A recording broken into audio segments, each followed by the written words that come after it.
some hibiscus lemonade tea. You know, and maybe a bit of nothing. Help yourself.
Okay.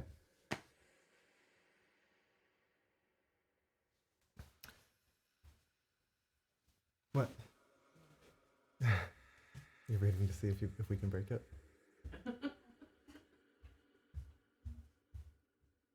See if we can get it broken.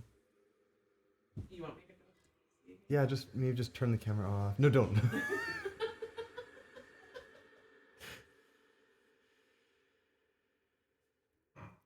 Actually, it seems to be focusing now, so hallelujah. You're welcome. Yeah. Okay, I need my water bottle. Hmm? I can grab it for you.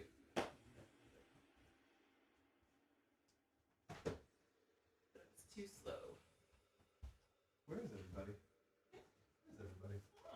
1, 2, 3. They're on relaxed time. Who are missing?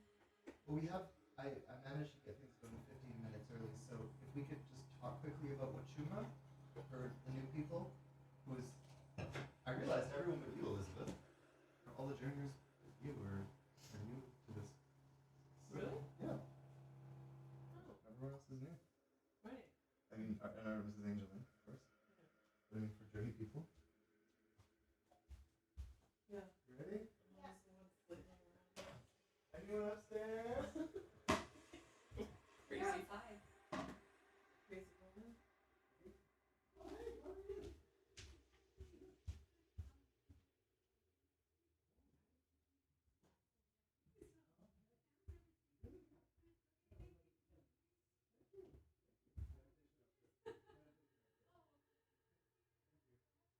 Thank you.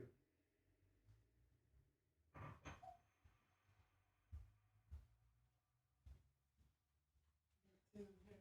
Huh? I don't see them out there. Well, whatever. We can talk about it without them. We'll just figure it out.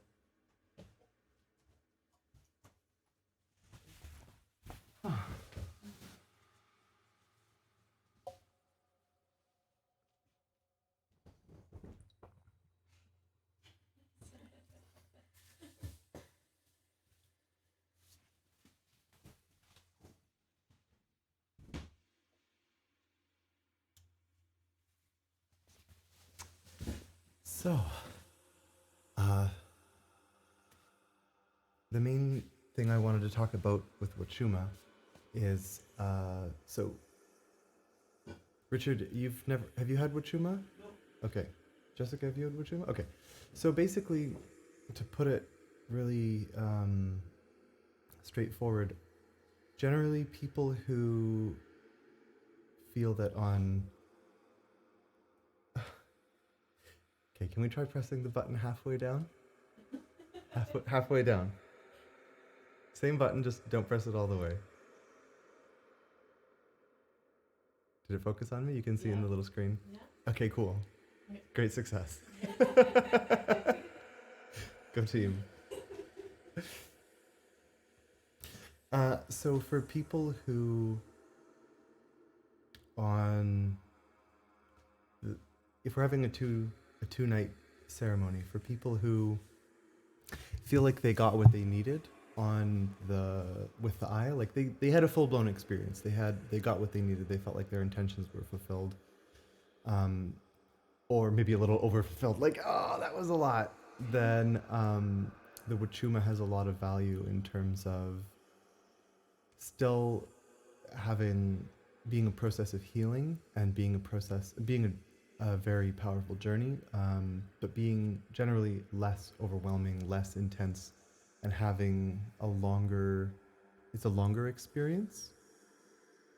So people tend to find it easier to integrate because we start in the day and it lasts longer, and it's just smoother. It's like a smoother in and out, and rarely, almost never hits the kind of peaks of dissolution and intensity and that can happen with Aya. So basically, for people who feel like, nope, I totally got what I needed. That was enough. The grandmother showed me everything I could handle and more. Then Wachuma is a really great option. For people who felt like, I had some resistance, I wasn't quite able to get into it, or I just felt like a lot of cleansing, but I didn't really experience much of like an internal journey, then having a second night of Aya is really valuable. And some people, they will start during the day and have some Wachuma, and then later in the night, then have some Aya as well. And that for 90% of people who do that, I'd say it's a valuable experience in combo.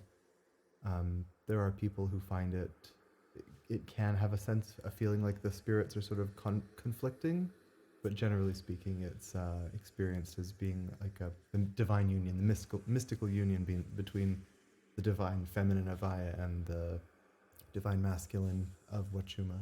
So, do you have anything to add to that? I really like Witching. Uh-huh. So I'm a big fan. You're a big fan of Wachuma. Yeah. Yeah, like honestly, like part of me would love to do Aya. So now I'm like, well, maybe I'll do both. But I like just like the Wachuma so much. I like rounding out. I also just find it like is a way to. It's more social, so it's a nice way to kind of after you go through something to kind of share with other people. Would you mind pressing the button halfway down for me again? I'm sorry. This is welcome to technology.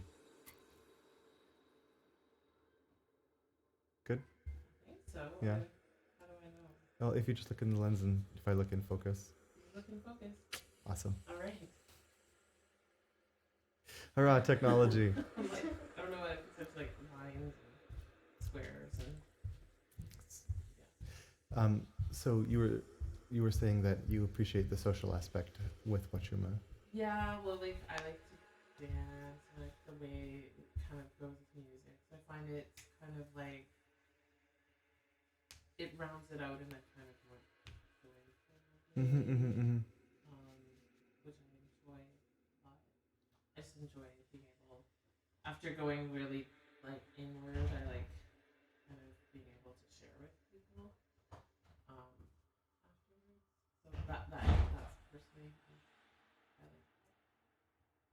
Yeah. It's kind of like rounding out the external and internal experiences. Yeah, and the collective as well. Like there's something very collective that happens in the Aya night, but you don't really know because you don't have a really sense that it is a collective experience. Or at least that's my feeling. Mm-hmm. So You're not experiencing the collective in like the human face-to-face realm with the Aya. no, and you don't know how to process like what happened to you because you've got your own journey, your own thing going.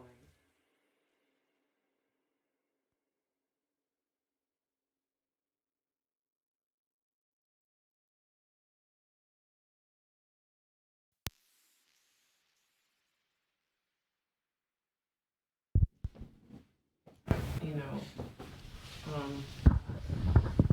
an awesome. Like I was really resistant to the idea of any collective healing in the beginning when I first started coming to this. Like I was like, I'm here for me. I'm doing this for me, and like I've obviously come very much around to the idea of collective healing, and I really feel that with Human Night helps me feel that like, and that's how it helps me with Aya is that I really like I feel more connected to everybody around everything. Yeah. So you feel, yeah, I get that. Just like generally more connected to yourself and everyone and the collective feeling of it. Yeah. I think that for people, the collective healing that comes around with Aya can be a little harder to almost conceptualize. Like if I'm feeling this weight and this heaviness and disgust or shame or any, negative emotion, and then suddenly someone next to me purges and I feel so much better and I'm like, oh, thank you. But it's like, that's weird, right? Like that's really hard to account for in human terms of like, how is it that this person purged and suddenly I feel so much lighter and better? Yeah. And I feel healed by that. Like that makes no sense. Yeah. And just like how together like we're going through this together. Like even, last night, like there was a general weirdness to this particular experience. Everybody had different layers of that. And like every time that I've ever done this, it's kind of it has been a group thing, even though it's been very personally healing, very personally like my shit. But yeah, and like to realize like it's so much bigger than you. That it's actually like radiating through us together. I like the sound of that. Radiating through us together. Yeah. Get a little woo there.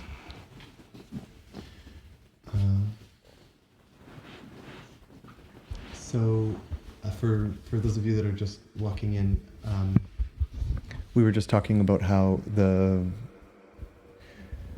for the last few years in our circle, we've generally done. Most people will experience Aya on the first night, and either Wachuma or a combination of Aya and Wachuma on the second night. And the reason for that just being it tends to help people with integration more. And as she was saying, it helps with like connecting all the pieces together, like getting the social pieces together, getting the human pieces together, getting all these sometimes very ethereal, intangible experiences and bringing them into a more human realm.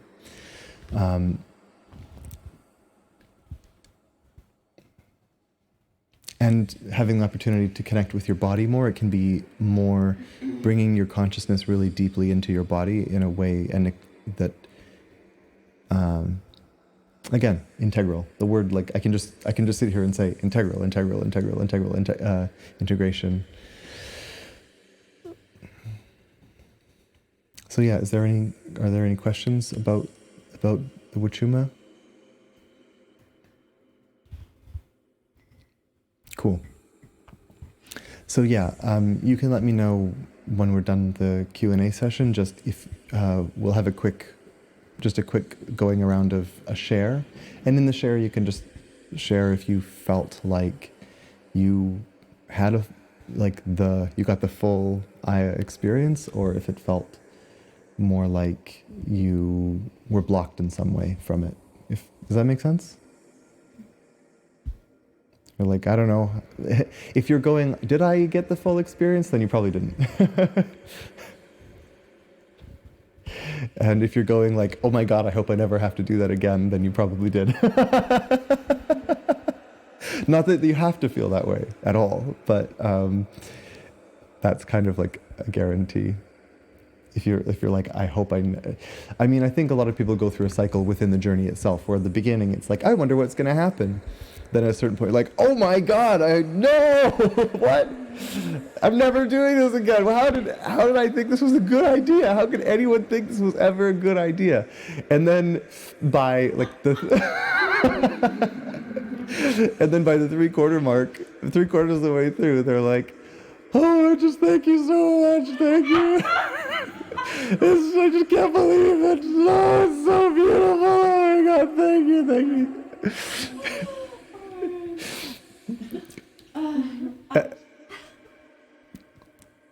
I don't know. That's what it's always like for me. There's always a point in the journey where I'm like, I can't believe that anyone thinks this is a good idea. I can't believe that, I send out an invitation to come to these things and people are like, oh yeah, I'll be there. I'll be there for sure. And then actually show up multiple times even. Like that, I don't, you must be crazier than I am. And then I hit the point in the journey, for me it's like clockwork, where like the halfway to 3/4 of the way through mark, and it's just like, the whole creation is so beautiful and I'm a part of everything. The whole universe is a wholeness and I'm a part of that wholeness. And so on, this kind of stuff.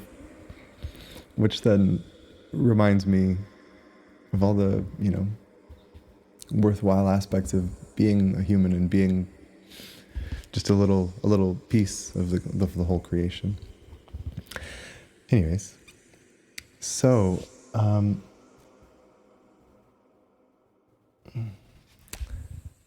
there are people watching. So hello, people watching. Hi. Oh yeah, does anyone else want to say? I have this microphone. Does anyone else want to say hi? Hi. It's kind of like a gun. I know. No. I said I know. Oh, I know. I think you said no. Like a gun. Yes, they call it a shotgun mic. For a reason. Yes. It's a very aggressive microphone. You gun, please. Yeah, it's like a laser. It's like an alien laser. Anyways. So yeah, hey Nadine. I don't know if I knew. I don't know if you know. Do you remember Nadine?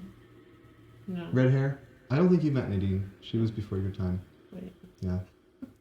Anyways. Nadine, yes. Nadine, I'm trying to remember. I remember we had a good conversation in the kitchen once, me and Nadine, about how we're talking about photos and how and memory, and how memory doesn't exist. Like the past doesn't exist. It's like, well, yes, the past does exist. Like, here's a photo of it. And it's like, no, that's not the past. That's a photo. Right. No, it doesn't exist. That doesn't, that. This is a photo, and the photo exists. Like, this is my phone. My phone exists. But if the phone is a photo, that's not the past. That's the photo that exists right now. The only place that the past exists is just in this thing that's being cooked up in your head on repeat. Anyways, hey Nadine. So yeah, anyone who's watching, if you have any questions, please post it. Otherwise, this is going to be a very short Q&A, which is fine. We'll just enjoy the sunshine. Do any of you have any questions about integration, about ceremony, about your anything you want to share last night and get feedback on? Yeah, I'm working through the fact that I left the circle to continue my journey in a different way. So I'm reflecting on whether or not that was that's an ego thing for me or what that is. So I'm working on I guess, investigating that. Okay. Can I reframe that as a question? Absolutely. Okay. So what I heard was that you left well, to put it really simply, you needed to get some distance from the circle last night, and you went and took some space, and you're wondering if that was an ego thing or if that was essentially an appropriate choice, Yeah. or like an integral choice, or however you'd like to phrase it. Yeah, I guess my own need supersedes the need of the group. Is that a good or bad thing? But why do you assume that you getting space it was not in the best interest of the group? I guess I'm reflecting on the fact that I went upstairs with like cashew nuts and like cashew and like raspberries, but in fact I probably could have shared them with the group and it would have probably assisted people. So I'm working through that guilt element that I'm often carry in many elements and scenarios in my life. Were you here when I was talking about just a few minutes ago about when people are they're in the circle and it's like I'm feeling gross and heavy and guilt and shame, and then the person next to me purges and suddenly I feel better? Mm-hmm. So our visceral systems, when we're journeying, become I'm not sure if they become extremely sensitive or if we become hypersensitized to them. But when they were first discovering Aya in the jungle, when, Western people were becoming in contact with the tribes working with Aya, and they were trying to isolate, like, what is it inside this plant that has this effect? And they first discovered, I think it was either harmine or harmaline. Until they realized it was already had a name, they were calling it telepathine, because of the way that it made people so connected that they appeared to have like telepathic powers. So if you're lying there and you are, just for lack of a better word, stressed or uncomfortable, you going and getting your needs met and experiencing comfort and getting your physical surrounding set up in such a way that you are comfortable and you can surrender to the experience and that you can actually have an experience. Because every time I saw you, you're like, oh, wow, wow, wow, wow, wow.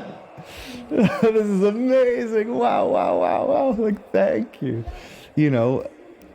If let me put it this way. If you were upstairs and I went upstairs and you were sitting there chowing down on cashews and raspberries and you're like not having any kind of journeying experience, you're bypassing it. You're just bypassing the journey. You're bypassing your experience. You just are running away. And you're not even having an experience. You're just hiding and like trying to, then I'd be like, I don't think this is fine, but I don't think it's what you came here for. You know what I mean? Like, there's nothing wrong with this. If you want to sit in a corner and eat cashews and raspberries, like, hey, that sounds like a good life. But I don't think that's why you came here right now in this weekend, But going upstairs where it's quieter, where your nervous system can just like, and having some comfort and having some quiet, like, I think it's pretty clear that that's what you needed. So is there anything wrong? And the evidence being that then you had a really positive, transformative healing experience. So, I mean, really, what are the alternatives here? We can either have you lying down here in the circle, not having a positive experience, not having a healing experience, and actually the tension that you were experiencing radiating out to the whole room, and discomfort and all this radiating out to the whole room, or you having a blissful, positive experience and having that radiate, not just to the room, but sending ripples out to all sentient beings. I think, like, to me, I don't see how that is even a question. It's. I guess I'm trying to figure out if, like, my need to leave the space was a valid one, or if I could have maintained that sense of like euphoria while being here. Well, could you have? I didn't give myself enough time to figure it out. Okay. So it's still a question. It's still a question, and it's one that's been part of my life for a long time. Okay. I mean, there's a saying that I really love that comes from Stanislav Grof, who is one of my teachers. I'm not sure if he originated it, but it's where I heard it, and it's take it to the mat. And so the idea is that whatever you're encountering, so for example, with Stan's holotropic breath work, we would be in this huge hall, and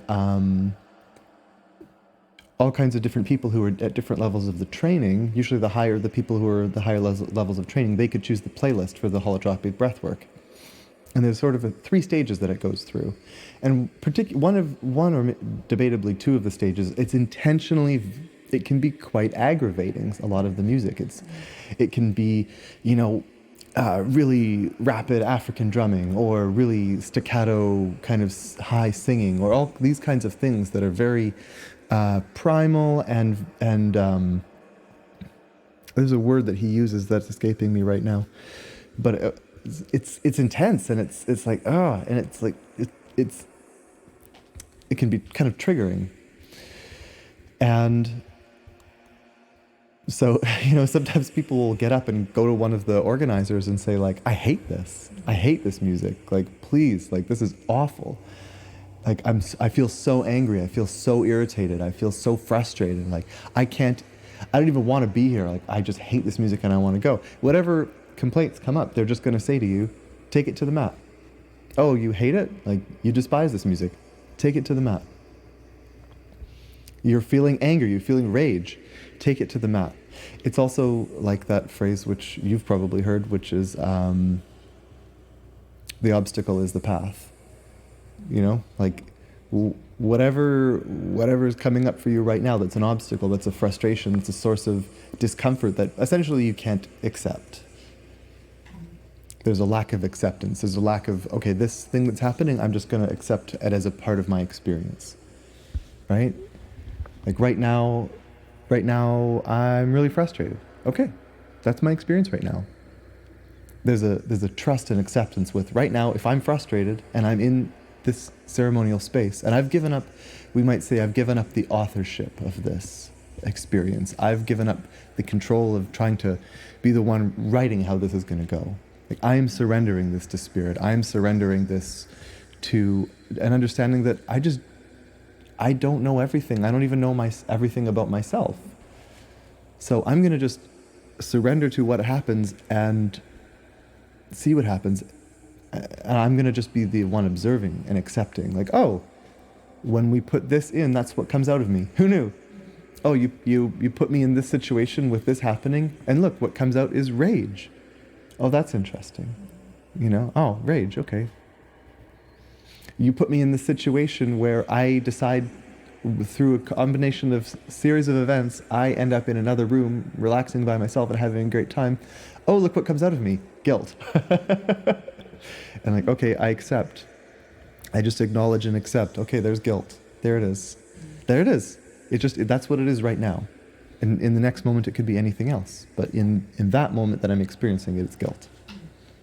And then just, okay, that's my obstacle right now, that is my path.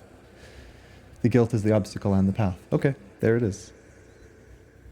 And like maybe after, I know it sounded to me like you've been struggling with that particular one for a long time. So that can get really wearing too, just being like, yeah, okay. I get that this is my obstacle and this is my path, but like, I would like release from it. And that's, that's another story. That's another conversation. But definitely for me, at least, it's my experience that having, at least starting with that acceptance and starting with the awareness and then moving into the acceptance, then we can start to see those moments where we have opportunities to make different choices that can lead to different outcomes. But it all starts with that awareness. That's my perspective. Did that answer your question? Yeah. Cool. Oh, there are questions. Hold on.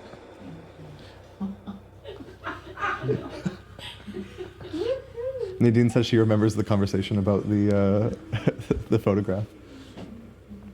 Hi, Randy. Hi, Randall.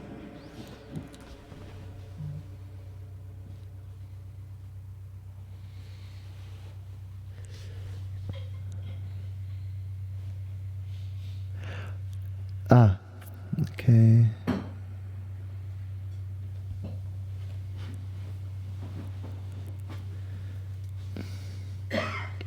Okay.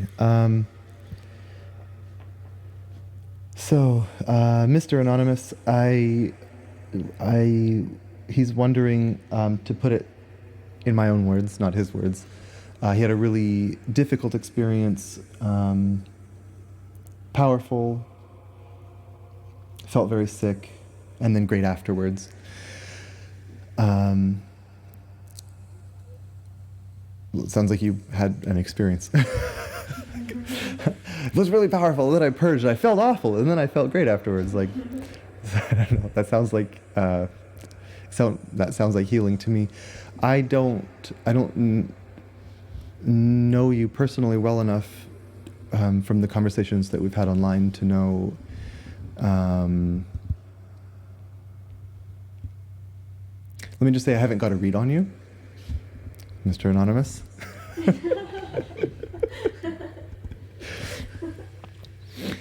So I don't know exactly your stuff, so it's hard for me to say.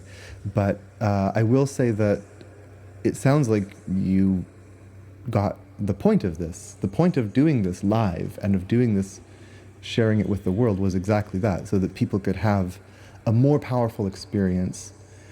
And to be a part of the structure, it's something that Gabor Mate says that I agree with a lot, which is working with plants. He was talking specifically about ayahuasca. It's not just about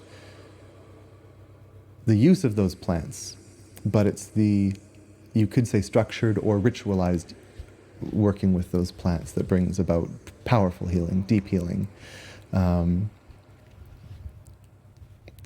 Even something like MDMA. There's a lot of people who, millions and millions and millions of people who are taking MDMA and going to raves. And do they experience healing? Sometimes.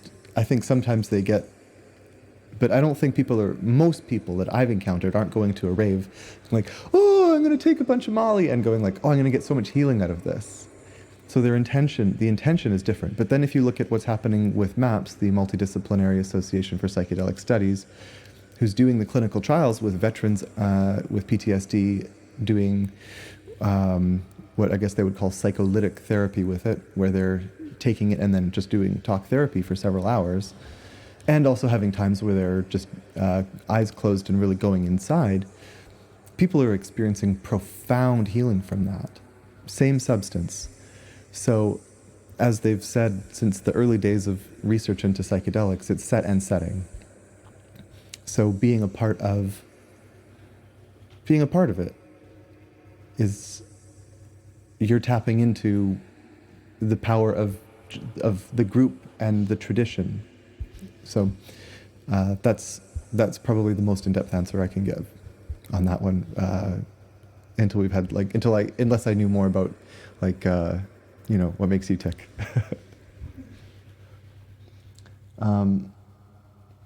Does anyone in the room have a question?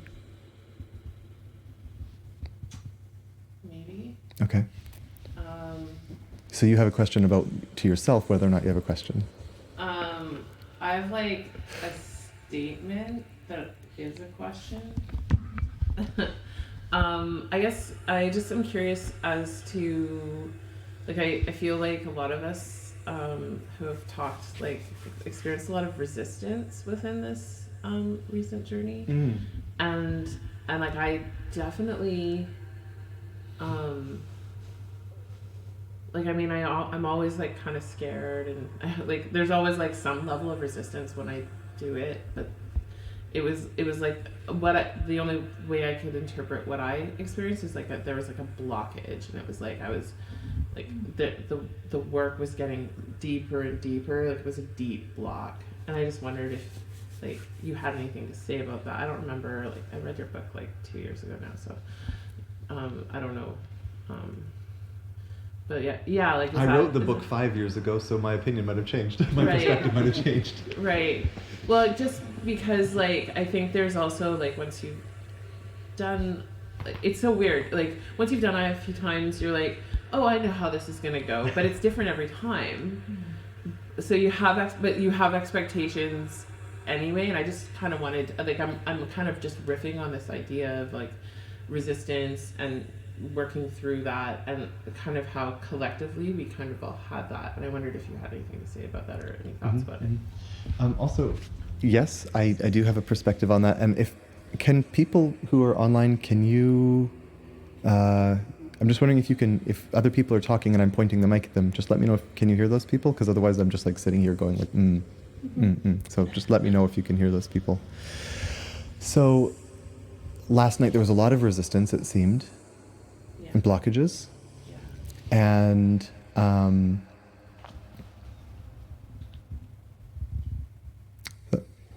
And what was the question was more like, do you have a way of interpreting, like, have you heard of this before, like, right. Thanksgiving ceremony? Yeah. Like, is this a normal? Yeah, I have seen, there's a group energy that forms. I mean, this is going out on a certain kind of branch, but this is my feeling. This isn't the truth. This is just my feeling. There's a group energy that forms, I'm going to say 10 days to a week before the ceremony happens, Right. where people who are going to be here, and I realize I'm going out on a really far out woo kind of ledge saying this, but this has just been my experience. This is what I watched. That the group energy forms around that time. And that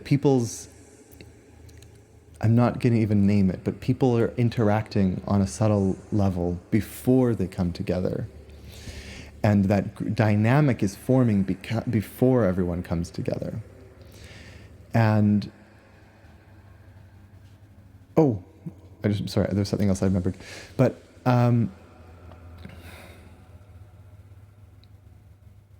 while that dynamic's coming together, there's just a general, let's say, a level of fluidity that also forms.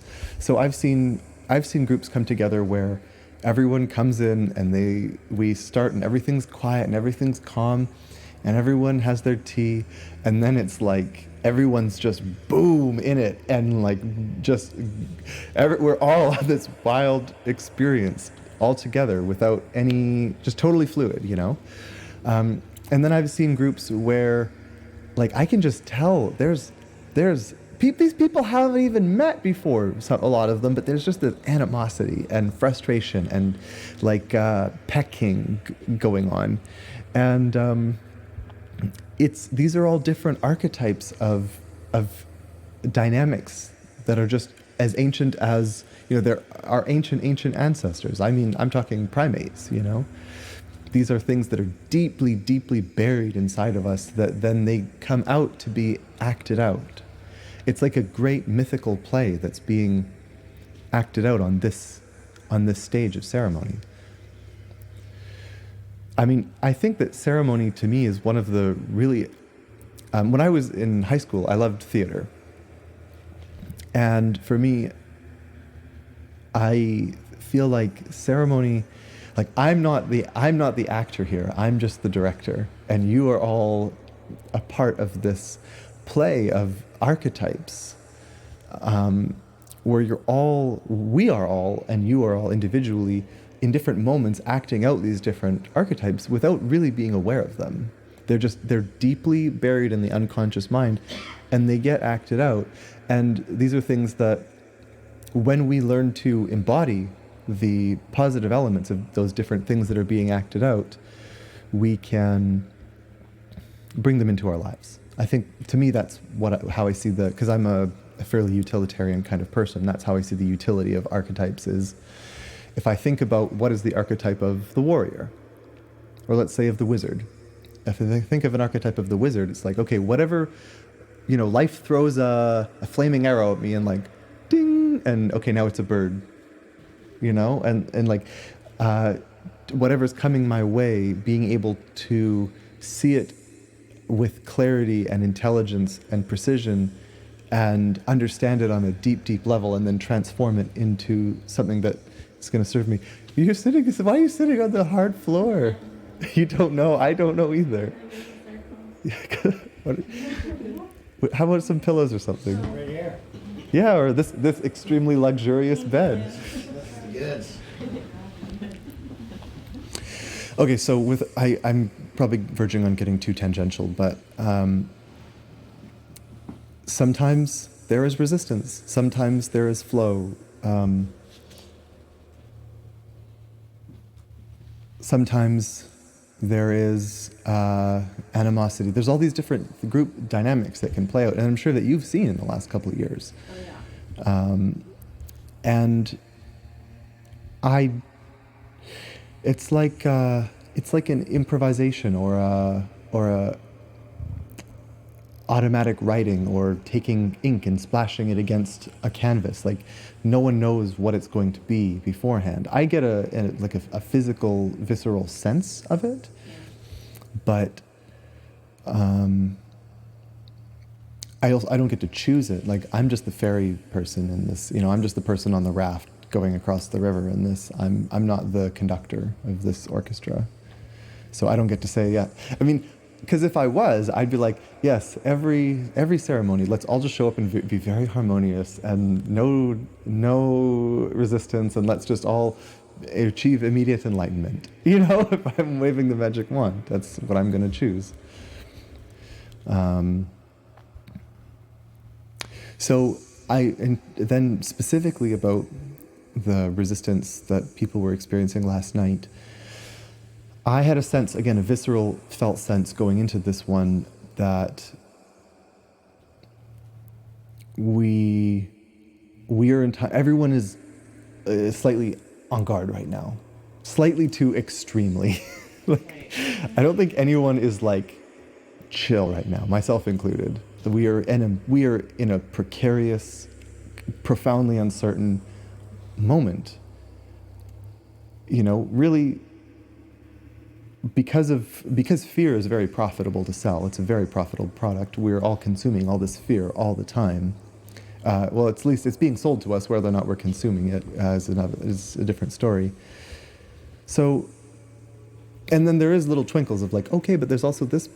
There's these very positive outcomes, like the dramatic reduction in pollution that's happening right now as we sit here. The dramatic reduction in carbon emissions that's happening right now as we sit here.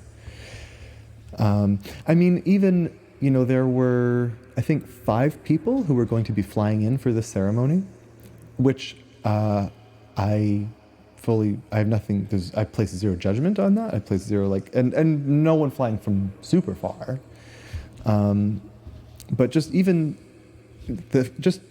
personalizing it, taking responsibility, the carbon footprint of this ceremony was reduced probably by 90%. Just because of the situation. So anyways, my point, again, getting on a tangent, but we're all in a state of agitation, irritation, frustration, and more. And that isn't conducive to relaxing and surrendering generally. Because our visceral systems, and we are here in this tiny little drop of this pool called humanity, and our nervous systems we're only just beginning to understand things like neural mirroring. fMRIs have revealed how connected our brains are in very recent times.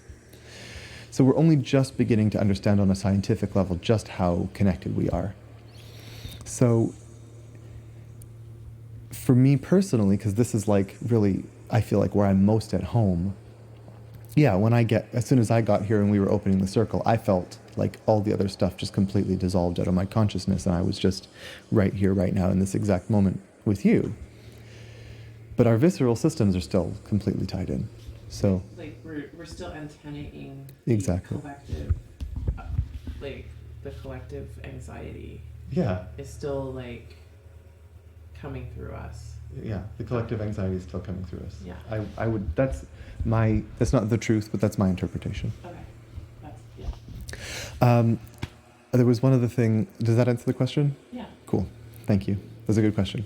I think all questions are good questions, but I just I just wanted to judge it. It's good. I judge it as good.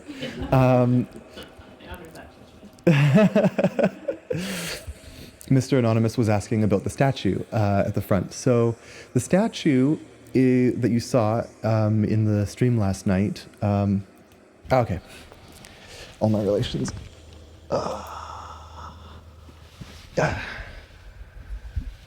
It's the Venus of Willendorf. So, what is that? It's she was hanging out in the centerpiece. What? What? Tell me. Oh, I like it. You like it? Oh, okay. I'm out of focus again. Hold on. Let me put our dearly beloved Venus down. I think I need to go for a walk. You need to go for a walk? I won't stop you. You're welcome to, if you need to go for a walk. All right, ready? Do we get it? Yeah, this camera really doesn't want to stay in focus. You don't want to stay in focus. No comment. So the Venus of Willendorf, Google, but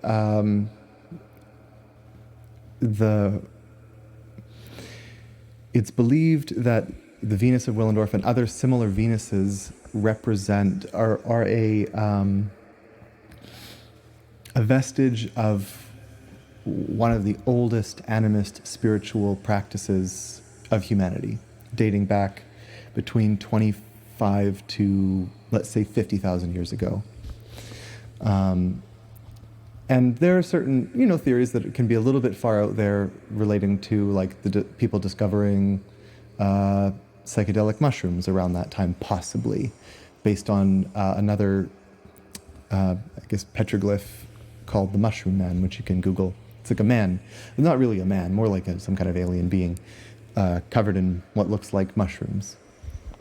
So, people draw these lines, and who knows? Who knows what's really true or not with that? But that starting around the time that was drawn, that perhaps people were exploring psychedelic mushrooms.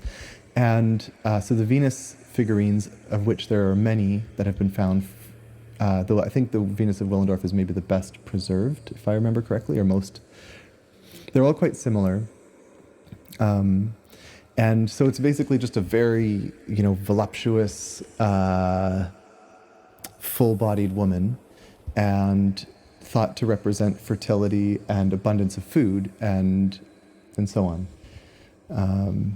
Like, if you think about what the world was probably like 50,000 years ago, I mean, just not a whole lot of humans and a whole lot of things to eat all over the place. It reminds me of when people first encountered, when the British were first invading Australia, and they encountered the Australian Aborigines, who are some of the most ancient, one of the most ancient groups of people on the planet, and they have one of the most intact, ancient animist practices. The British, their comments basically boiled down to, these people seem to be having a famine. They're all they eat is grubs and rats and things like that. And they have these grubs in Australia that live under the roots of trees, and apparently they're just phenomenally delicious. Like, it's like they taste like custard. And they're super nutritious. And so, the Aborigines, they knew about all these, like, they could just get food so easily. It's like they're just eating all the time. So the British show up and they're just confused as hell. They're just like idiot white people who have never seen anything, never seen people living so easily before. Here, there, I've got got this, like, all this guilt and all this, like, Protestant work ethic, and, like, I've got to plow my field and I've got to shoot my rifle and all this stuff. And they show up, and here are people just there. They have their culture, they have their ceremonies, and they have their food. And the food is just like, you just eat it. Guys, it's not, you don't have to make this complicated. You just, here's food. Like, we're just eating it. And so they thought they were having a famine, but at the same time, they commented how everyone seemed very relaxed. And in their words, which is not the words I would use, lazy. But they're having a a relaxed life. Why am I talking about this? I've completely lost the thread. Because of Venus. Oh, the Venus. Thank you. Yeah. The Venus. Thank you. So again, like, I believe that if I remember correctly, the Australian Aborigines ended up in Australia. The Venus of Willendorf, I think, was found in Germany, Willendorf, Germany, if I remember correctly. Could be wrong. Google. Someone can correct me if I'm wrong. But, you know, they ended up in Australia something like 40, 50,000 years ago, something like that. And yeah, so it represents, to get out of all the heady bullshit and just get it to the ground, it represents the time and the place where we remembered how to live in harmony with nature, to me. It represents the time where we would just sit around a fire, and that was the village. The fire's the village. Wherever you put a fire, there's the village. And where's the grocery store? Like, it's right here. You know, it's just there. It's just food on the ground, and you just eat it, and it's great, and you're healthy and happy. And of course, there are challenges. I'm not trying to say that there's a whole different set of challenges that don't involve diabetes and the stock market, and you know, there's a whole I'm very personally interested in the study of what happened to humanity when we switched from hunter-gatherer and nomadic and agrarian societies into this heavily dominant culture of just paving over everything in our sight, and just dominating and destroying the natural environment, and cutting down all the old growth forests, and obliterating indigenous cultures, and all this kind of stuff. So to me, that's something that I'm very personally interested in. So it's something near and dear to my heart, of just and honoring and praising my ancestors who were able to do that, who were able to live that way, and so that I could be here. Yeah, thanks. Oh, yeah, that's right. Okay.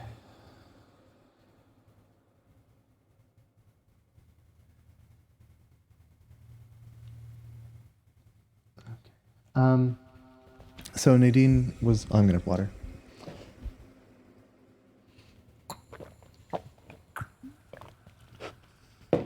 So Nadine was wondering, how do you know when it's a good opportunity, or like a good time for you to have a ceremony, to participate in ceremony? To put it in my words, not hers, because she was scared shitless the last couple of times, which is fair, and is scared to do it again. And I don't think there's at all a right answer to that.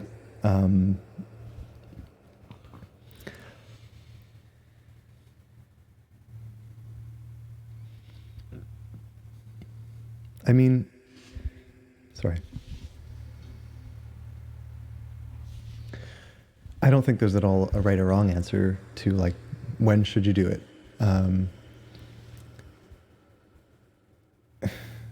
I mean, I know people who, they come to ceremony once. They're like, I came to ceremony once, totally cracked open a bunch of bullshit that I was running in my head, and now I'm good for the rest of my life. I think, for now, I think the rest of my life. In that moment, they don't feel like they'll ever need to do it again, and that's fine. That's kind of the point of this work, is it's how it differs from, say, meditation or other ongoing practices that someone participates in. Like, this is for most people, most of the time, not always and not for everybody, for most people, most of the time, this is a trial by fire. This is a rite of passage. This is a big thing. You know, it's a very confronting, very challenging process for a lot of people a lot of the time. So, and hopefully those people who have that experience, they gain enormously from passing through that ring of fire. Insights gained that would have never been gained otherwise. So, I mean, never is an acceptable answer. I just want to put that out there and say that if your body and your heart is like, and your deepest part of yourself is like, no, then I would say respect that. Like, there's no need to push. There's no need to force anything with that. I assumed that when you journeyed in the past, that there was some part of you that was like, I need this right now. This is like, I need a shift. I need a change. There's something in me that I need to, process. And that's the part to listen to. There are some times when people are really, that say their body feels stuck, their body feels maybe caught up, for example, in addiction, or caught up in depression, or caught up in cyclical negative thought patterns, or just feeling stuck. And so they really could benefit from it. But their brain / ego / conditioning / belief systems are just like, like there's, not wanting to lose control over you. Those parts of you exist to control you, and they're not all bad. I mean, having some control is pretty necessary for operating in social environments. So if it becomes then a battle between the ego and the heart. And battles, there are always casualties, and it's never pretty, So if your body and your heart and your mind are like, no, I don't need this, then great. If everything just says, I don't need this right now, conversation over. There's no battle, everything's in alignment. If your body is like, I need this, your heart is like, and your mind is like, hell no, then there's conflict, and that's a different story. And that's like, me trying to answer that is like trying to answer, well, how can we have peace in the Middle East? Or how can we stop the Western countries of the world from going to war? How can we stop them from blowing up people, and doing drone strikes and this kind of stuff? Like, how can we stop that? Like, I'm not the person to answer these. Like, that's a really a big question that, like, this is a battle inside of you that requires if that's a battle inside of anybody, then that's something that needs to be worked out between the parties involved. Like, who the hell, like, I'm nobody to comment on that. I hope that's some kind of answer for you.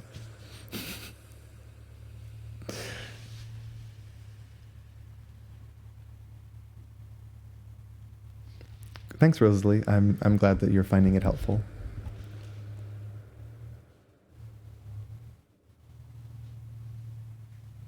I'm really glad you had a powerful journey, Randy. And I hope next time things conspire for you to journey in person.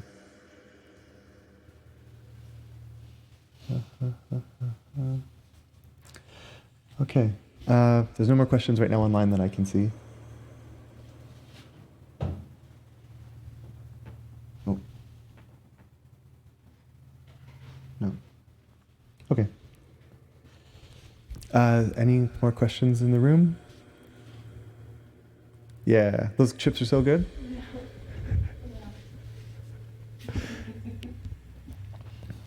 You said earlier that your book was written 5 years ago and your opinions may have changed.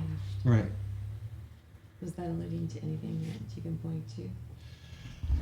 The book was written, so I started writing Ayahuasca Mother of Rebirth in early 2014, because people were coming to ceremony, and I was needing to answer the same questions over and over and over and over and over. And so I decided to write something that when people were coming to ceremony, that we would have at least you would know how I see things. Not that there are 1,000 different perspectives on what this is all about. But this is just, at least if you're coming to the circle that I'm hosting, at least you know what I'm about, and at least you know how I think of things. And it kind of just went from there.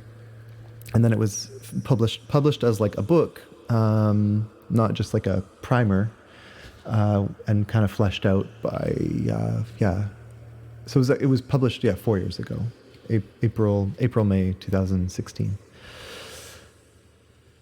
So, but more specifically, are there any things that I can think about that have changed? And we talked about it before, you and I, like, how did this book come about on a practical level? And that for me, the way I essentially wrote it was I would sit and feel, not think, but feel about ceremony, and feel my emotions, feel my body about ceremony, and just connecting with ceremony. And then an emotion and a sensation, a physical sensation, would arise inside of me. And then I would just try and put it to words, just like, okay, just write it out, see what I get here. And then I would read it back to myself and like see if that same emotion and physical sensation was generated inside of me. So that's how that was the process for writing that book. And as a result, I feel like it captured at least what is true for me about ceremony well. So when I don't know, not that long ago, I just cracked it open and had a look, and I'm like, oh yeah, this still it still brings up those feelings for me. It still rings true for me. So, and the subject of, maybe there are parts in there that my opinion or perspective has changed, because I've continued to learn and grow and evolve a lot over the last 4 years since it was released. I am very slowly and without much really time spending on it. I am working on another version, like an update, but that's slow going. It's not like, it'll be years at the rate I'm going before I release any kind of update for it. So because I didn't have a good answer to your question, instead I just told you about all that other stuff. Oh, thanks. I'm glad you look forward to it. But yeah, I think I will probably make some revisions, but nothing major. It's more just additions and updates and revisions and additions. But the revisions, I think, I wouldn't change much.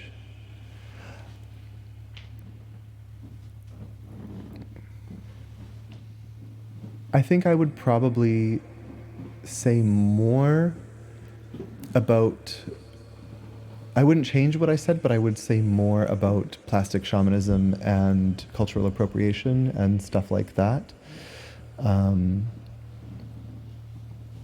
Because I feel like it's such a tricky topic that a lot of people really like to skate over.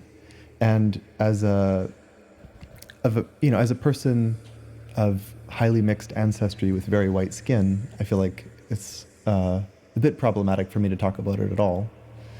But at the same time, well, hey, I can talk about it and people can take it or leave it.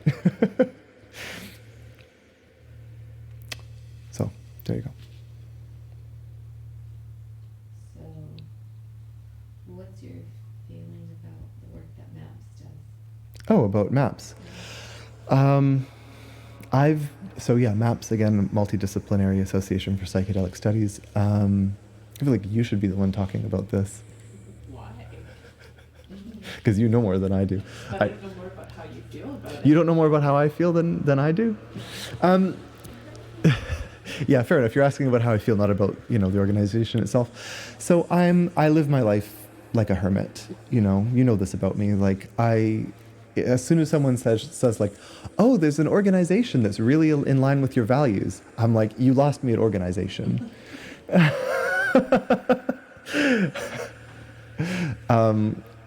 So MAPS and their associated association, ICEERS, which they deal a lot to do with specifically Aya, and the Ayahuasca Defense Fund. If you haven't checked out the Ayahuasca Defense Fund, check them out. Please donate. And please donate to the Ayahuasca Defense Fund. Years ago, I had a policy where if someone wanted to come to ceremony, they had to first donate to the Ayahuasca Defense Fund and send me like a screenshot of the receipt. I don't do that anymore. But anyways, so what are my feelings on it? Well, I think that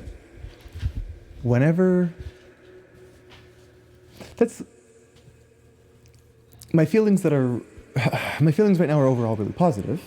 Like, I think what they're doing is really great, really important work, and directly benefits me. So, I mean, I think I'm pretty human in anything that directly benefits me. And they're out there, trying to save and bring legitimacy to this practice, which is so dear to my heart. So, enormous gratitude for that. And they are people who have, whenever you get an organization, of course, you have people with organizational skills, which is something I don't have. Not really. So I have a lot of respect for their organizational skills. I feel like this is a really dry answer. I'm sorry. I don't know what to tell you. I think that MAPS is great. Go MAPS. I'm sorry.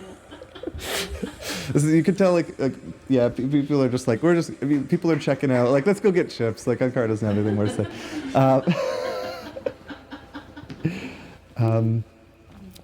MAPS is great. Next question.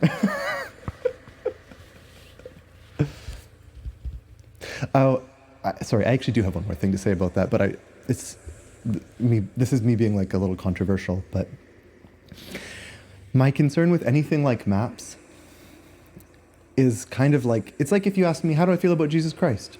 I'm like, Jesus Christ is the shit. He is dope. He's amazing. Jesus Christ is amazing. And then ask me, how do I feel about the entire church which bears his name? And I'm like, well, if they had almost anything to do with him, I would be a lot more on board.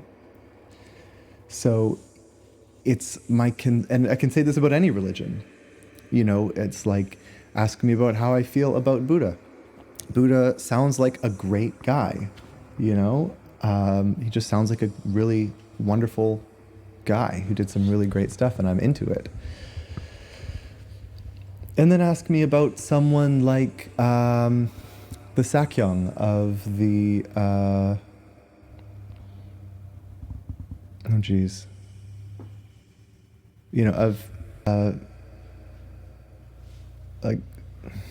brain fart, sorry. Well, just Google Buddhism Sakyong, you'll see what I'm talking about. Or Sogyal Rinpoche from one of the Tibetan schools. Or the other high-level Rinpoches and lineage holders who have been revealed to be pedophiles and drunks and just great abusers of power. Or ask me about, what's that guy? Yogi Bhajan, Like, how do I feel about yoga? Yoga is amazing. How do I feel about like Bikram and Yogi Bhajan? Like, they're assholes. So no one in MAPS that I've ever heard of is a bad person at all. They, I have friends with people who are involved with MAPS. Everything I've heard about MAPS is really above the board, and they're doing some of the most cutting edge work out there. But I am allergic to organizations because organizations breed people like, Yogi Bhajan started his own organization, so he's a bad example. But many religious and spiritual, and even medical, and all kinds of, and governmental, and every kind of organization. Huh? And Corporate. Corporate, yeah. Oh my God. You look at you look at every organization, and what do you see? Psychopaths who are ravenously drawn to power, narcissists who just want to abuse and take and rape the planet and rape humanity and humans. So this is why I gave you the dry answer, because I'm a little bit reluctant to give you this answer, but this is my truth, that maps as it is today, I love it, and I'm very happy with everything they've done, and I'm grateful, really grateful. I just fear concentrations of power in any organization at all. So there's been certain talks, for example, about creating, kind of like in here, so in British Columbia they have, and I think Alberta, there are certifications, and probably other places too, for becoming like a Chinese doctor, acupuncturist, herbalist, that kind of thing, right? And they're talking about, there has been talk about doing that kind of thing with Aya, where like there's a whole, like there'd be formalized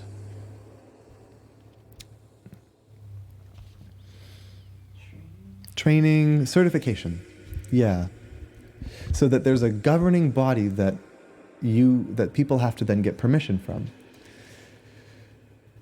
That would solve a lot of problems. There'd be a lot of people who, I remember, someone told me about someone, this is in the jungle in Peru, but someone who holds ceremony down there, and he only works with women, and there's just an agreement that every woman, that he has, during ceremony, he has sex with every woman in the ceremony. I don't know the person's name, I don't know details, so don't bother asking. But this is someone, I don't want to divulge too much more, but this is a thing, this is a person that, and it's like,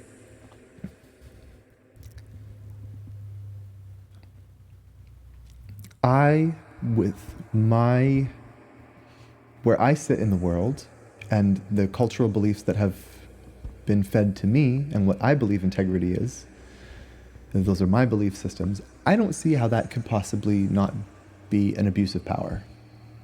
I don't see how that could possibly not be a terrible thing.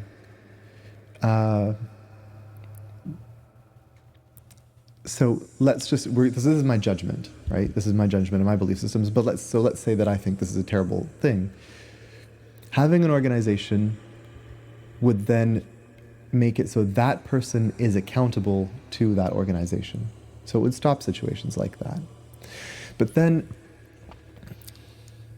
let's say that we give the UDV and Santo Daime, who are the two largest ayahuasca churches in the world, let's say that because they're the largest and because they've spent millions and millions and millions of dollars fighting court battles, and they've fundraised millions and millions and millions of dollars to find legitimacy for our spiritual practice within the legal system, what happens if then they are like, okay, well, the only real, and already people have this perspective, and it's sad to me. What if Santo Daime is the only real ayahuasca church? What if the way that they do it is the only way that is real?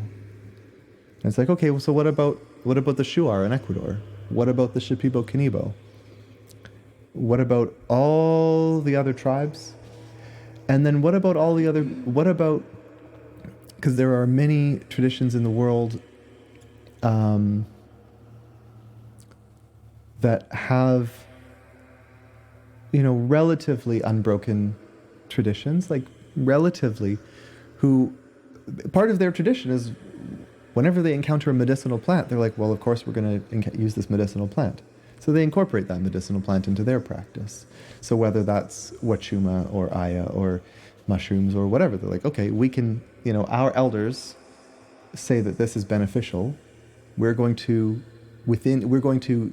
connect with the spirit and work with our ancestors to integrate this into our pantheon, essentially. It's like what's their name? The Wirakuti, who are sometimes they live in the Sierra Madre Mountains. Indigenous people living in the Sierra Madre Mountains. When the missionaries came through, they're like, hey, and this is the story I was told by an indigenous person in Mexico, so it may or may not be true, but this is the story I was told, and I'm going to just pass it on as I heard it. So when the missionaries came through, they're like, hey, there's this super chill guy, his name's Jesus. You should worship him, otherwise you're heathens. And they're like, oh, well, these were not I'm obviously using my own phrasing with this. The missionaries didn't say he's a really chill dude. I'm just being silly, but what did they do? So here's their grandfather corn. Here's the three sisters. Here's the sacred deer.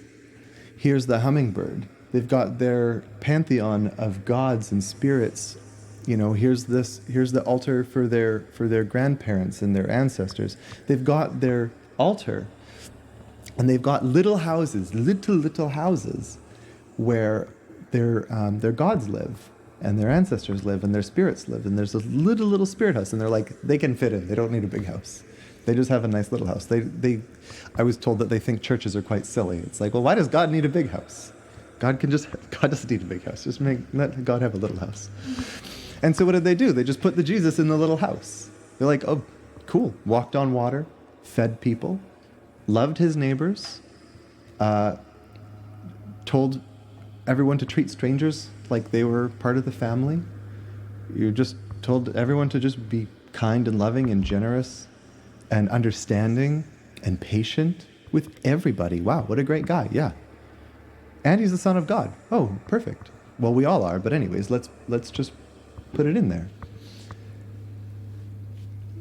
So there's that flexibility becomes lost with dogma. It becomes lost with large organizations. When we have a big church,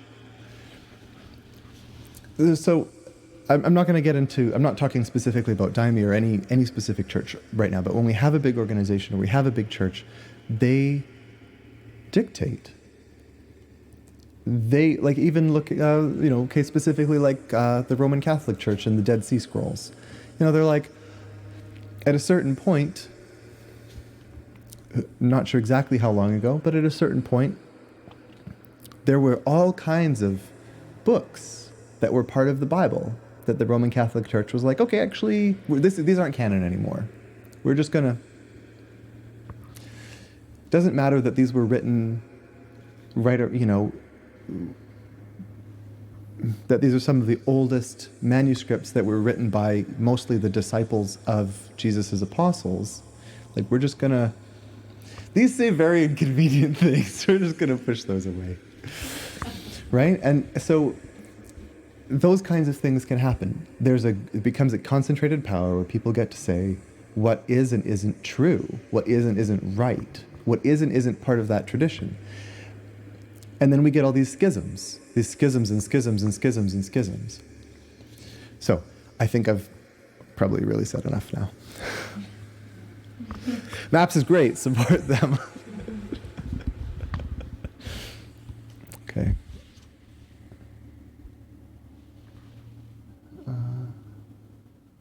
Do you see any link between your view and decolonization?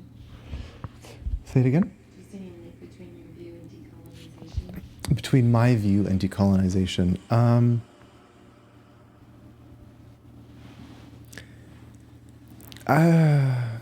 Do I see a link between my views and decolonization? Well,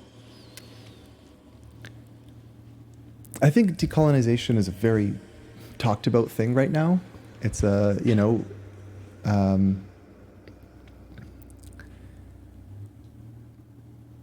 it's a very tricky thing because a lot of people have no idea what it means, but they like to talk about it because it's a popular thing to talk about. And a lot of people then have just very different ideas of what it means and very different ideas of what they think it should look like. And so in other words, it's like, do my views fit in line with decolonization? Well, excuse me. That it's like, what is decolonization? Right? Not just like what does the word mean, but what does it look like in practical terms? Because again, I'm a pretty utilitarian person. So like, okay, like I like to have a plan. What's the plan here? If at every, all over North America, at every gathering ever, everyone just does a land acknowledgement, like, is that decolonization? Well, maybe it's a part of it, but it's like the example which maybe you've heard of where, let's say that I'm in a classroom and I walk up and I'm the teacher and I take a student's water bottle and I just stand up at the front of the class and I say I acknowledge that this is your water bottle. And then I just set it down on my desk and carry on teaching. Like, what does that do? It does nothing. So we're at this interesting time where, okay, you know what? I'm not going to get too deep into that. But we're at this interesting time where the Supreme Court of Canada, for example, is giving back enormous tracts of land to Indigenous people and saying, yeah, you're right. These are unceded territories, and we never had any within our own laws, our own colonial laws that we wrote.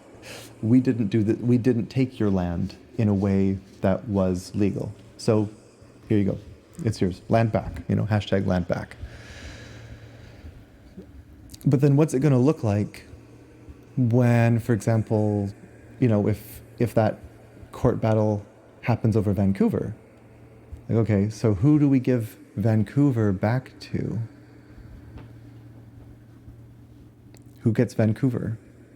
It becomes really, really, really complicated and involves billions, if not trillions of dollars, and it involves millions and millions of lives. So, you see I'm going with this? So for me, that's just one sliver of the conversation of decolonization, which, is a really long, really deep topic. I would say that for me, I would like to believe, and I do personally believe that this work can be a part of decolonization, in the sense that we are learning to, by coming and deprogramming ourselves, we start to see the world differently, and hopefully start to see it really for what it is. And I, in my writing, I definitely, I don't know if you've noticed, but I definitely slip in a fair bit of like subversive thoughts. Thoughts that are intentionally subversive towards the colonial system. Like maybe, like what, it's a thought that can happen when you're journeying, like, oh, maybe I can be more than just a cog in the machine. Maybe I can be more than just a unit of production in the capitalist system. So yes, I would like to think that there is a role that this kind of work plays in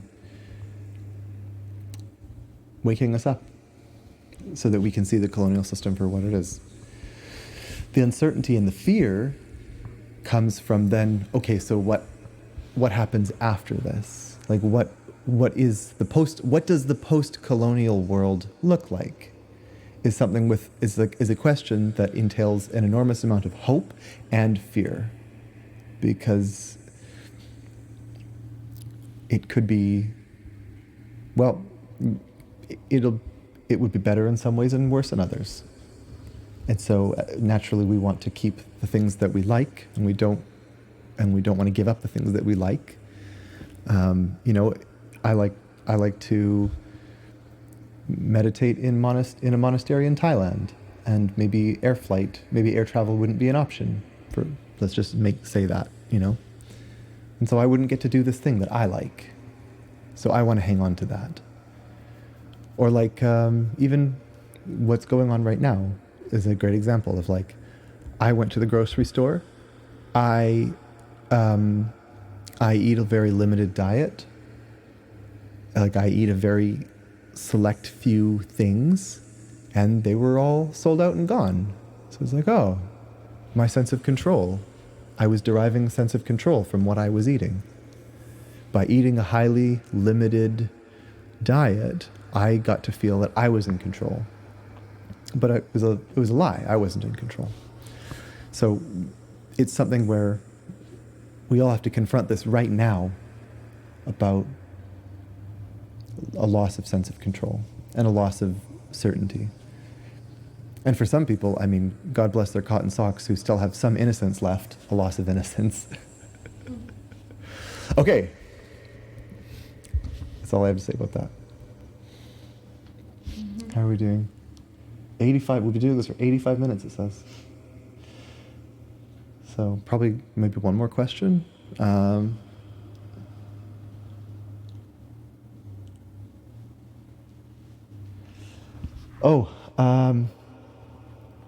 So Randy, okay, so Randy's wondering about some music. You might sing a song right now? No, that song is so sad. The song makes me want to cry. It's so sad. It's such a sad song. It's by like, it's like, can you hear this? You'll never know, dear, How much I love you. please don't Take my sunshine away. I mean, the singer is clearly a vulnerable narcissist. Like, it's all on you. Yeah, like my happiness is entirely my survival. If you're my sunshine, my literal, the only way that I will not freeze to death at like close to 0 degrees Kelvin Kelvin in like the vacuum of space is solely dependent on you. Like, you know, I mean, it's Am I the only person that thinks this is like a terribly sad and mentally ill song? Like a song that represents profound mental and personality disorder? Anyways, okay, so carrying on. Just stating a fact. I'm just trying to figure out what Randy might be talking about. A long track played around 11 p.m. I have no idea what was 11 p.m. Drumming and chants that brought... so drumming and chants, 11 p.m. Randy, can you like phonetically remember? Can you phonetically remember anything? Because there was like a lot of drumming and chants, my friend.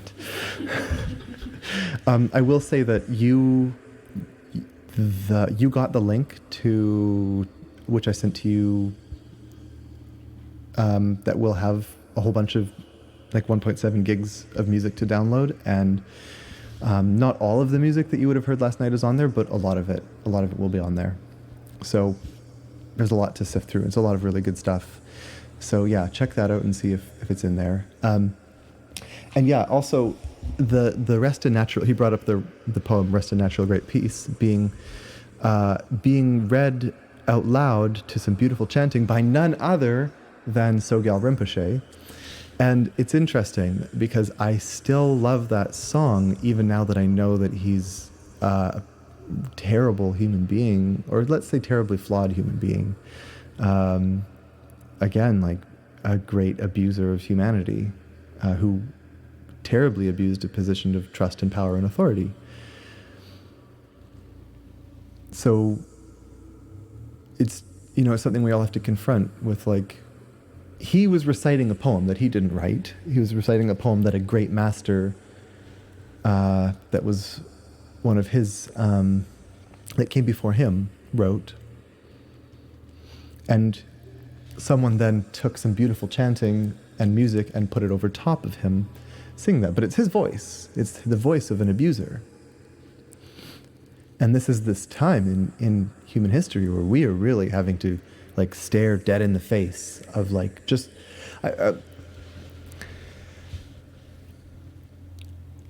Like up until the 80s or 90s, if you look at what was believed about incest, about rape, about just sexual abuse and abuse of power in general, you know, I'm sure that everyone who's participating in this was born after the 90s.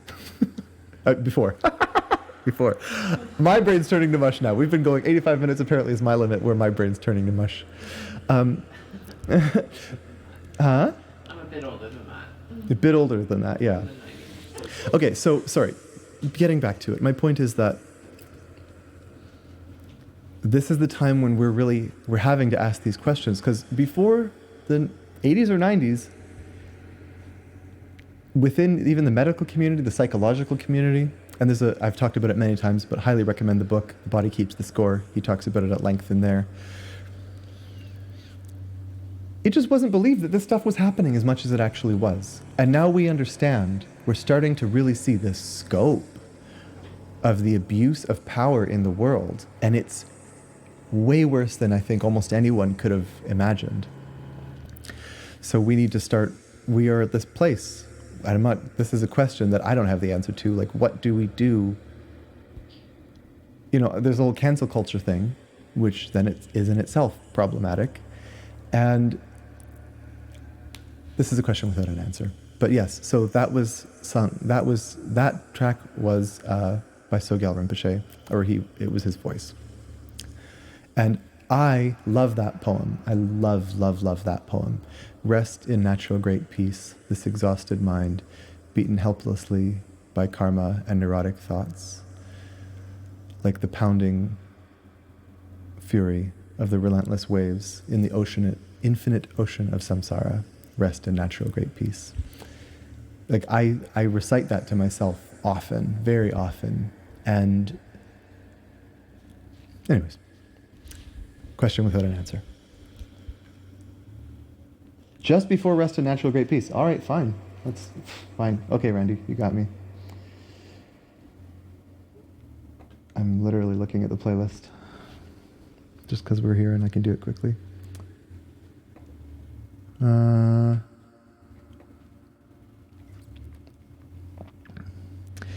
Well, Randy,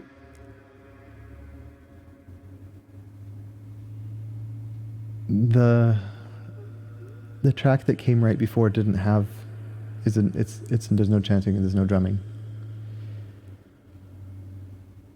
There wasn't any chanting or drumming on the playlist. It looks like, from what I'm looking at, for a while before it. If you're talking about,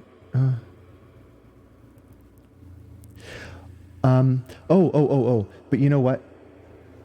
Just might have been Carlos Nakai. Might have been something by Carlos Nakai. Maybe look in the music for Carlos Nakai, especially Winds of Devotion. Winds of Devotion is probably one of my favorite albums of all time, to the point where I named my firstborn son after Carlos Nakai. So, yeah, that would be my best guess, would be Carlos Nakai. Winds of Devotion. Okay, any other questions? Any other comments? You're all done. I'm done. We're all done? Okay. Thanks, everyone. Thanks, everyone. Yep. Do you have any more questions? I just have a question about the medicine. There is a question. About the medicine? Okay, go for it. From last night. Last night my journey kind of was a bit different from the experiences I've had in the past. Mm-hmm. And so I was resisting what was for me considered new. Sure. And I understand sometimes the components within the medicine are different, depending on where they come from and what parts of South America they're from. But yeah, I'm just wondering if you have any experience with that. Or? Sure. So basically, let's say that I've journeyed with a teacher or a space holder or whatever you want to call this person, a curandero, ayahuasquero, whatever this person calls himself. I've journeyed with them 5, 10 times, whatever. And I've come to be familiar with their brew, with their recipe, with maybe the experience is a bit, it's different every time, but like it's like a certain somewhat level of a predictability. And then I go to work with somebody else and I find it's like really different. It just feels different. It feels unfamiliar. So, as you said, the plants can come from different places. So for example, with the ayahuasca vine, there are 4 main varieties of the vine. There's, which is interesting because they also correspond with the 4 directions with North American indigenous, let's say, cosmology. So there's yellow, which is the most common, red, which is usually more for like apprentices and curanderos themselves to consume, white, which I don't know as much about in general, and then black, which kind of gets a bit of a bad name just because it's black, it's like black magic kind of thing. And then sometimes the white vine can be called cielo or sky vine, and the black vine can be called thunder vine, but it's the same. So, and then so within Aya, there are variations, and each one is different. Like the yellow vine is generally the most gentle. The yellow or the white are generally the most gentle. The red tends to be the most like purgative and physical. The black tends to have the most, I personally have found it like the most powerful. There's just like, it's a thunder. It's like this like, whoa, vibration, like real vibration to it. Really intense. So, but not intense in the way that red is like massively like physically intense. There's just like an energetic intensity, which I can see how if someone had bad intentions, they would be attracted to something that has that powerful vibration because they want to use it towards their ill means. Do you know what I mean? And then within what they call the light-bearing plants, the 2 main ones are the chacruna and the chaliponga. And so on the west coast of South America, chacruna is more popular, and on the east coast, chaliponga is more popular, though both are used in both places. And then there are other admixtures, which I won't even go into, that depending on, again, like who and where, every individual person who's familiar with the process will have their own specific recipe and their own specific ratios, because it's like, okay, so you have the force, which is like the vine, and the light, which is like the leaf, like the chacruna and the chaliponga. What's the ratio? Some people, the ratios are going to be all over the place. And then there's been one, and I don't know how many, if there's been more than one, but there's been at least one very rigorous scientific exploration into the components of different brews from the major churches, as well as like regional small, just individual ayahuasqueros in the jungle, and from all over. There's been, and I don't remember how many they sampled, let's say between 20 and 100.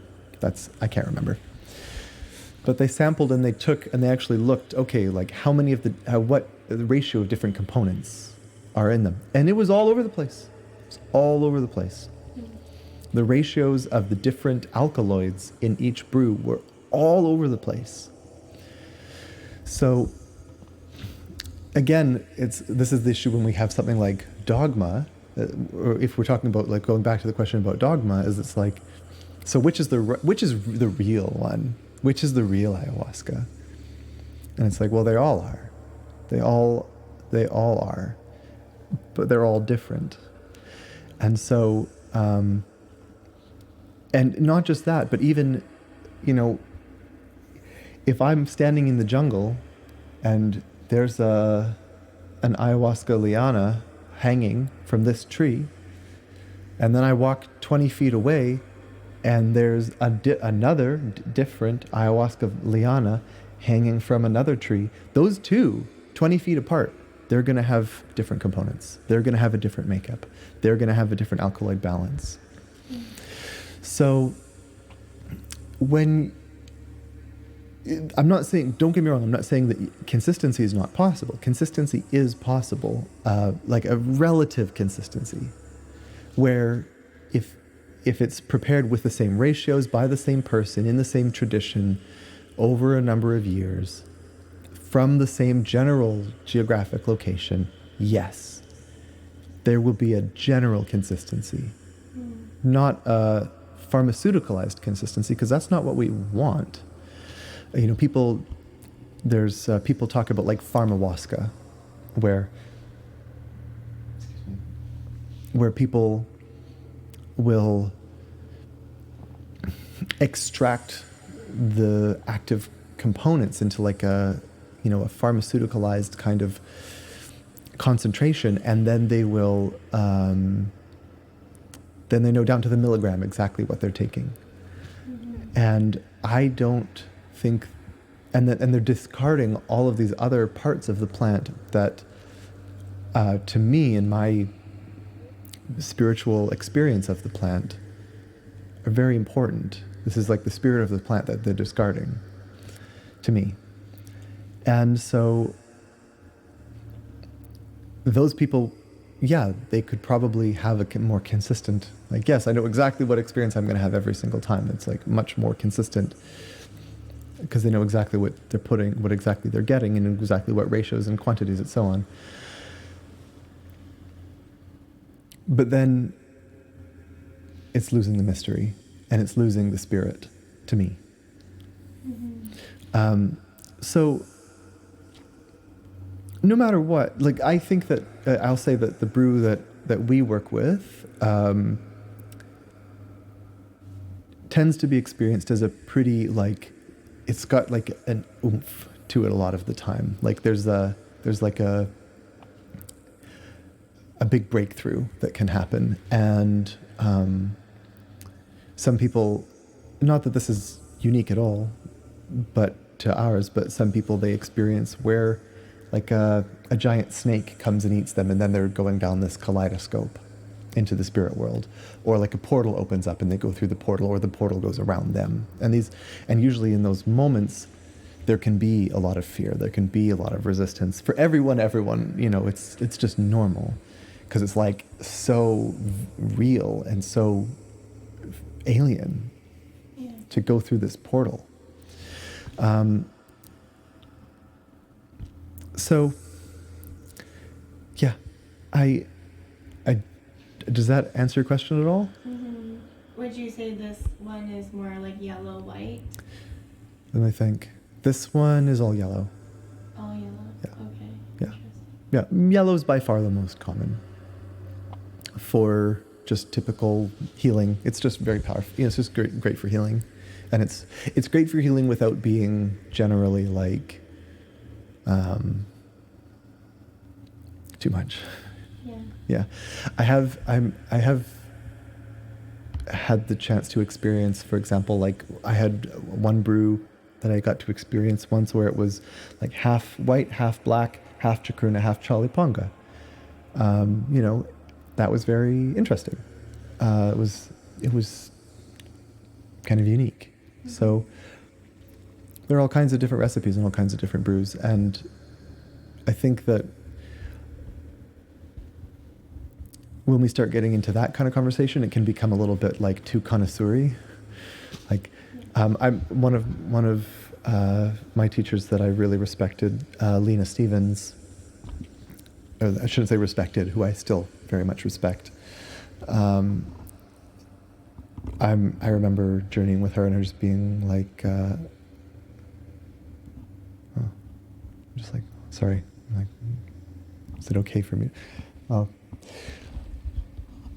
it's important to respect also, I'm having a moment now going, it's important to respect other people's privacy and you know, our teachers' privacies. So let